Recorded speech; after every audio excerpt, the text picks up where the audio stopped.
Bonsoir tout le monde. Good evening, everyone. Jean-Guy Bourguignon, EFA13. This evening, I want to talk about it's sinking in. It's sinking in for each and every one of us, like globally, that nucleus that's going on right now, that rut, that feeling, it's sinking in, isn't it? And you look at it, this is not that Christmas feeling, that spring break feeling, that time off feeling, that whole uncertainty feeling that everybody was, the jokes out there on the social media, the eating too much jokes, or too much wines, or too much this, or too much that, too much that, all unhealthy, not so good routines that we as individuals, as human beings, that when you look at the mess of the coronavirus and you're looking at the unpreparedness in the sense, being unhealthy with your immune system, whether it's from lack of sleep or too much of this or too much of that, and not enough of this or not enough of that, it's not a good thing, right? It's not a good thing. And this routine, this working differently, doing business differently, much differently, and trying to get things done, and that take that much more time, and etc., and lack of, and lineups in, all these things, this routine, this rut, we're going into it. It's sinking in. We're in April right now, going into May and June, canceling July festivities already. A lot of the big ones are being canceled in July, and we're still in April.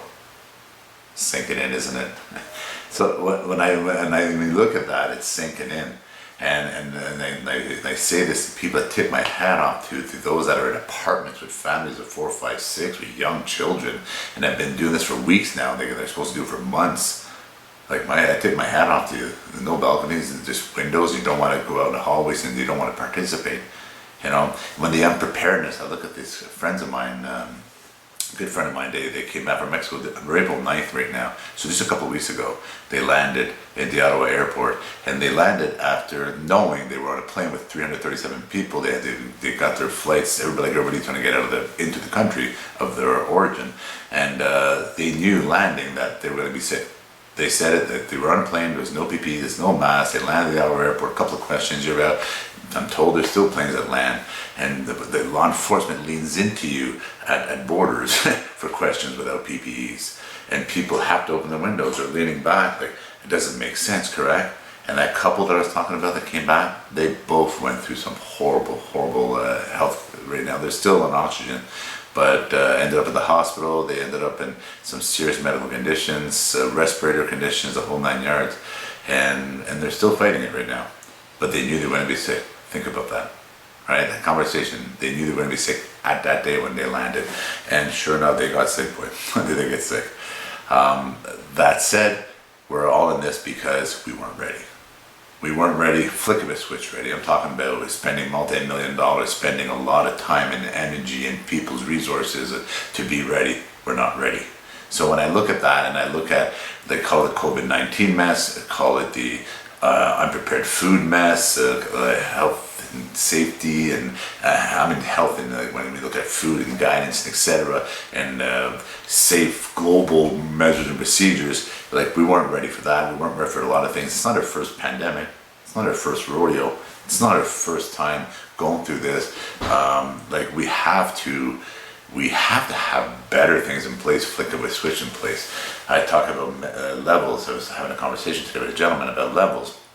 And when the world I come from the correction, they have levels of security. Well, the same thing applies. If I work in the food industry and I'm making the food product, they double wrap them in PPEs. If they eat fajita wrap PPEs before they make any of that food to touch in. Why? Because you have your governing bodies, your Health Canada's, your FDA's, the governing bodies that make sure these kind of things are in place.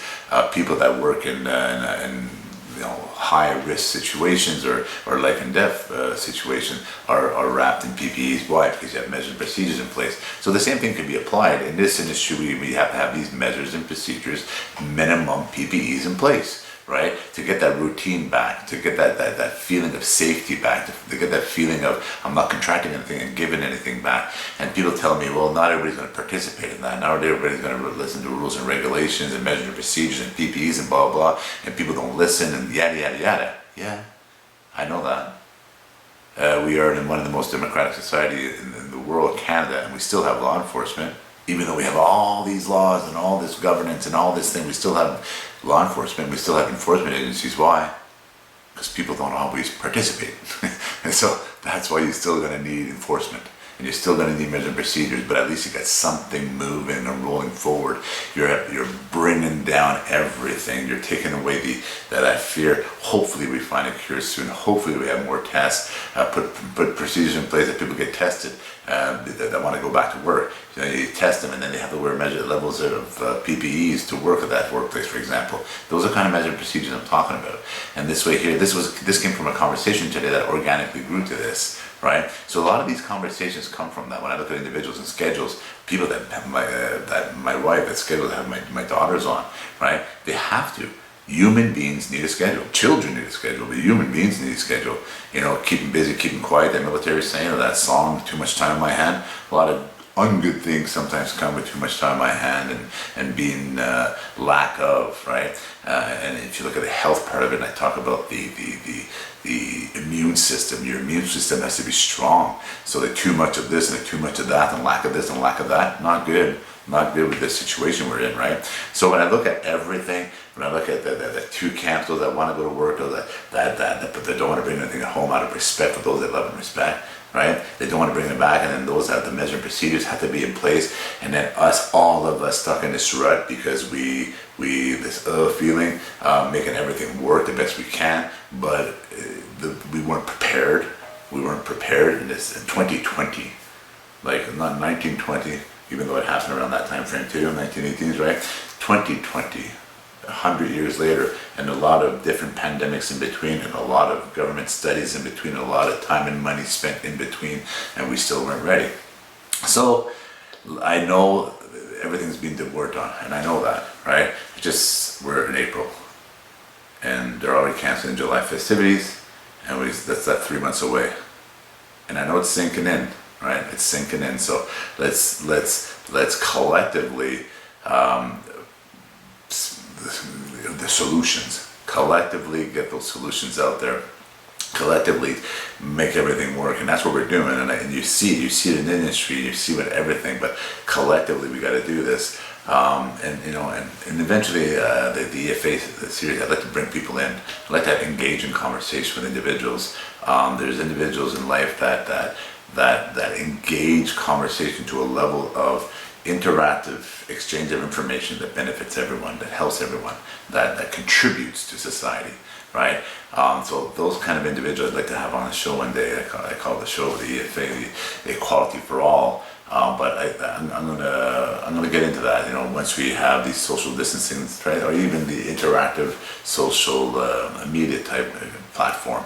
But engaging in conversation with individuals that contribute, right? That are able to have not debate and not that kind of negativity. More so of a sharing of information that benefits the grassroots, that benefits everyone.